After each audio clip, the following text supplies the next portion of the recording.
Ako si Elmer, isa akong breeder ng beta. Bali, meron akong 3 anak, meron din akong asawa, isa lang. Yung asawa ko bali, siya yung nagmamanage ng mga beta dyan, siya rin yung nagmamarket, siya yung nagbebenta. So ako lang, more on technical lang ako sa pagbe-breed, pag-aalaga, tsaka pag-groom. Pero yung asawa ko talaga madalas magbantay dyan, siya yung nagwa-water change, siya yung nag-aasikaso ng mga bumibili. Kaya naman yung asawa ko naiiwan dito sa bahay, meron kasi akong work, nag-work ako sa isang company as a cabinet designer. So para siyang interior design pero nakafocus kami sa cabinets. Raudit, pasok tayo sa shop ko.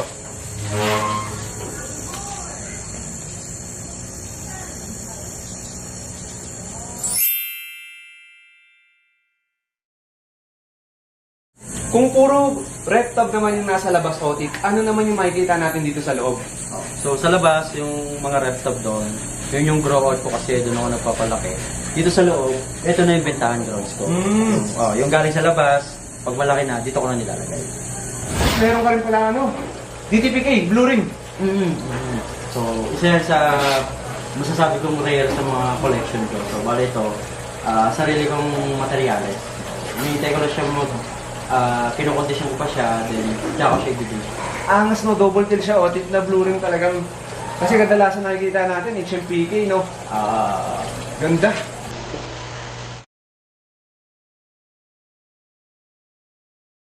Ayun, nandito yung mga materials ko. So, una meron akong GTTV na Blue Ring, Pegasus Half Moon, ito, Mascot Half Moon, Super Red Half Moon, HMPK Nemo, Half Moon Nemo, tapos meron tayong orange base or yellow base na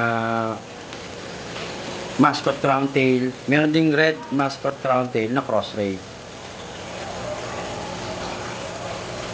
Sa mga materials ko, Otit, meron akong 2 form ng crown tail. So, yung isang crown tail is pointed crown tail. Ang shape ng mga rays niya is letter V lang.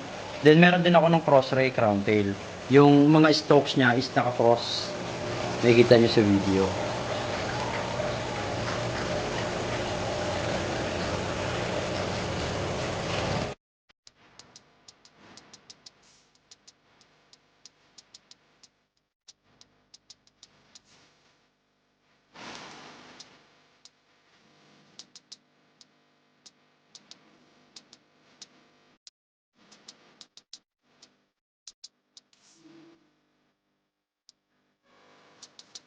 So, ito yung ano natin, yung red dragon natin.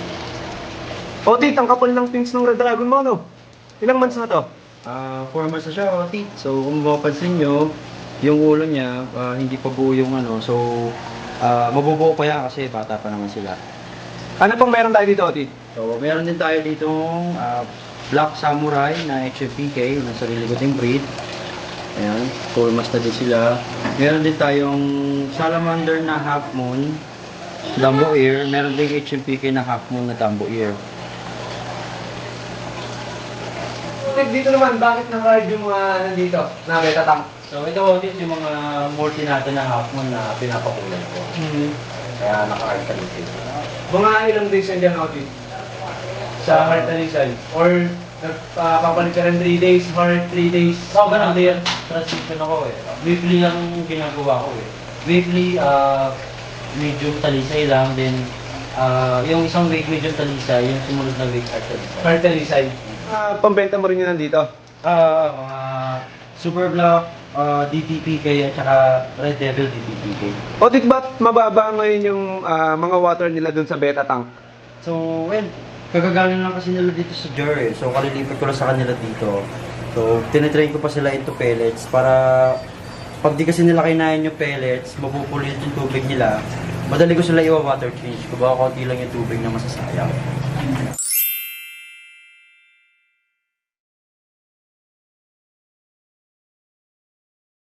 Dito sa labas, Otit, meron ka rin palang mga beta, no? Oo, bali nandito yung half moon ko na multi tsaka nemo. kapatid to otit ng mga nandoon na nakajar. Ito yung ano, pinili ko lang yung magkakakulay na, tapos nilagay ko lang sa...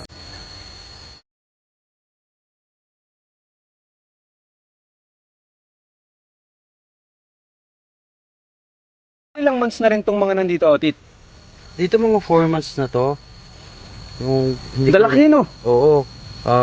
Nandito lang kasi sila sa grow out in 4 months. Rain or shine to dito otit? Dito yan, rain or shine. Marami naman silang plants, kaya kahit maarawan sila ng husto, hindi naman sila mamamatay. Naluluto, hindi naluluto Hindi sa init no? So yan mga tito, mga half moon to otit no? Hindi makita, nagtago sa camera mga tito, pero ayan o, ang dami. Dinadakot lang ni Otit. Yung isang dakutan lang yun, kitang-kita nyo naman mga Otits. Ginanon lang. So Otit, eto, magkano yung bentahan natin ng half moon natin Otit? Sa ganito, nagdidepende ako sa sa kulay nila. Pag mas marami na yung kulay, nag-out ako ng mga 350 to 450 ang Isa. ang pair na yon. Pair na yun Otit. Oo. Ayan o, mga Otits. Ayan o. Pero pag hindi pa ganong buo yung kulay nila, 250 ko lang sila ina-out. Not bad na yun no? Kasi 450 pair. Pair na sila. Maganda na ang kulay nun. Talagang nag-groom na rin, no? Makulay na. Nag-groom na, makulay na. Yun ang... Panigurado, marami bisita dito mga dito. Ayan. Oo, sana. Sana makakaabot sila ng may kulay na. Kasi nabibili agad eh. Talagang, kaya pinuntahan natin din to si Otit. Talagang sobrang lakas niya rin magbenta mga Otits. Yung mga ginugroom doon mga tito, malamang maubos din yun agad. Kaya yun, kung ako sa inyo, pag napanood nyo itong video na to, bumisita na kayo dito mga tito. May mga in-out ka rin pala sa baba, no? Dito meron tayo dito mga DTPK. Ayan. Ito, meron din tayo dito Fountain na orange mascot din. May avatar jeans, red rag, tsaka mga salamander. Ayan, meron tayo dyan. Magkano out mo niya, no, Otit? Sa retail, nag-range lang yan ng 250 ang pair. Pair na yan. Ibig sabihin, Otit, nag-wholesale ka rin ng mga beta dito? Oo, nag-wholesale din ako. Pag marami pa silang stocks, halimbawa, more than 100 pairs pa sila, ipa-wholesale pa ako niyan. Sa wholesale, mag-range lang yan ng mga 150 ang pair. Minimum of 10 pairs. Yung mga tito, sobrang daming lagayan ni Otit. Ayan. Hindi na kinakaya ng beta tank. Naka-jar na mga tito, nandito na. Tapos yung iba, sa empty. Empty nakalagay mga Otits. Otit, ilang days ka dito bago mag-water change? 1 week sila. 1 week, 1 week? Oo. Ano naman sila, controlled naman yung pagkain, yung chewy. Kumbaga, konti-konti lang talaga nilalagay ko para hindi mapulit yung tubig. Ano ba to? Halo-halo na ba to, Otit? Babae? Na sila. May babae, may lalaki. Di pa kasi sila ma-gender eh. Diyan ko na sila nakikita. Yung babae o lalaki. Kaya looks like yun. Ano to, Otit? Pag pumunta sila dito, sipatin na nila kahit ano dito? Oo. May mga nakaka-check dito ng mga show rate. Nasa halagang 250 lang nila makukuha. Nananalo pa sa show? Nananalo sa show. Yan ang kagandahan yan. So yan mga tito, eto, tulad na ito, maganda-ganda forma na ito. Kahit hindi pa nagpe-flare mga Otit, so sinipat ko lang mga tito. Ayan, maganda-ganda yung forma niya. Nandito lang mga tito. Ito, mga tito, yung ginagawa ng mga breeder. Mga nakatago lang yan dito. Nakatago lang sila dito. Yung tipong hindi mo inaakalang nandito na sa gantong lagayan. Pero, bukod sa labas mga tito, madami pa kayong pamimilian dito sa loob. Kung nakita nyo na yung mga rack doon, no? At mga beta pa sa ilalim. Meron pa po dito sa gilid.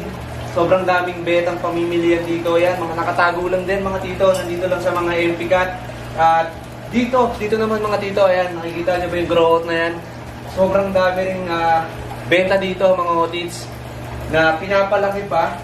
Itong pinuntahan natin mga Otits, for retail siya and syempre wholesale, ayan. Sobrang dami yung pagpipiliang beta dito mga tito. Tapos dito pa mga tito sa mga nakalagay sa beta tank. Tapos dito mga Otits sa baba. Yan, sobrang dami yung pagpipilian. At syempre mga Otits, sa mga gusto, no, sa mga nag-aalaga ng beta fish dyan na gusto, sama-sama yung beta. Siyempre, pampatanggal stress, Kauwi mo lang galing trabaho, gusto mong pagmasdan yung isda mo, gusto mong pagmasdan yung beta mo ng sama-sama. Pwedeng-pwede yan mga tito. Bisita ka lang dito dahil meron ditong, ayan, mga sorority. Otit, meron ka ditong mga black samu na babae. Puro babae sila. Ayan, sorority mga otits. Ito na yung tamang panahon para gawin ang pinaproject mong planted tanks at syempre, may mga sorority ka, may naka-community ka na beta fish. Ayan. Magkano dito, Otit? Sa mga babae? Pag pair kasi 250. Pag female lang, 150. 150. So, ayan mga Otits, 150 ang isa. So, kung gusto nyo sama-sama yung beta nyo, huwag na kayo magkatubili, pumunta na kayo dito. At syempre, ito ang pinakamatindi dyan mga tito. Ay, meron pa pala dito. Female din. Mga babae, no? Teka, lapitan lang natin. Ibang style naman sila. Yan, basta marami dyan mga otits. Tapos ito pa, oh. Ayan. Pero ito na nga, ang pinakamatindi dyan mga tito. Nakilala tong shop na to dahil, Otit, paliwanag mo. So, ayan, nakilala kami ng iba dahil sa promo namin. So, meron kasi kaming promo na free salo kung tawagin. So, pag bumili kayo ng 1 pair, meron yung katumbas na isang free salo. Kung Paano yun, Otit? Ang mechanics ng free salok namin is, yun nga, pag bumili kayo ng 1 pair, meron kayo isang free salok. Bali, pag sasalo kayo, ang gagamitin nyo na net, Malaki ba yan? Malaki ba yan, Otit? ito. Uy! So, posible na hindi kayo makakahuli. Pag sa unang ano nyo naman is wala kayo nahuli, may pangalawa pa yun pag wala ulit nahuli hanggang sa makahuli kayo, yun ang mapupunta sa inyo. So, Kahit nakapikit ata, Otit, makakahuli dyan sa ganyang kalaking net, no? Oo. So, yun yung mechanics, sasalo ka pero nakapikit ka. Pero kung ano yung masalok nung ano mo, kung 10 man yan, kung 20 man yan pumasok sa net mo, sa'yo na yun, Otit. Yun yung promo namin. So, saan sasalok, Otit? Dito tayo sa RepTab namin. Sa RepTab. So, ayan mga tito. Eto, malamang sa malamang yan, Otit. Ano yan? Nung nakaraang promo nyo, naubos. Oo, naubos na. So, na-stop na namin doon. Mag-o-open ulit kami ng panibagong Mm. promo ulit. So, kailan yun, Otit? Ngayong Monday na, Siyempre, June maraming kinikilig, 13. Otit. Maraming kinikilig. June 13, mag-walk-in na kayo. Ayun, mga Otits. Bukas na bukas, mga tito. Oo. Ayan. So, sasalo kayo, mga Otits, gamit ito. Yes. Try natin, ha? Try natin.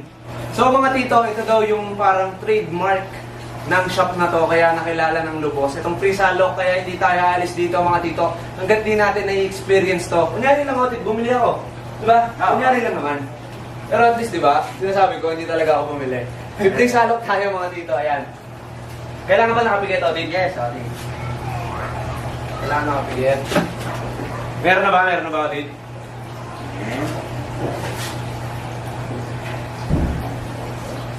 Wala. Ulit. Wala. Hindi. Hanggat wala ka nakukuha. Ulit yun. Oo. Pero dahil hindi tayo bumili, hindi talaga tayo pinalan. 3, 2, 1, go. Ay, isa. Isa pa. Isa pa, sige, salok. Wala na to. Dami na. Ready na. 3, 2, 1. Hop! Meron ba? Meron. Ito, multi. Isa lang. Ayan, multi isa. Nakailan siya? Dalawa. Otit, saan ulit matatagpuan tong shop mo? Kami matatagpuan sa Block 21, Lot 18, Tangili Street, Greenbridge Village 1, Langkaan 2. Saan po kayo pwedeng makontak para syempre sa mga ka-otit natin na sisipat Pwede bukas? naman, may page kami sa Casey Beta and pwede mo naman ako i-PM sa Nicole Luna.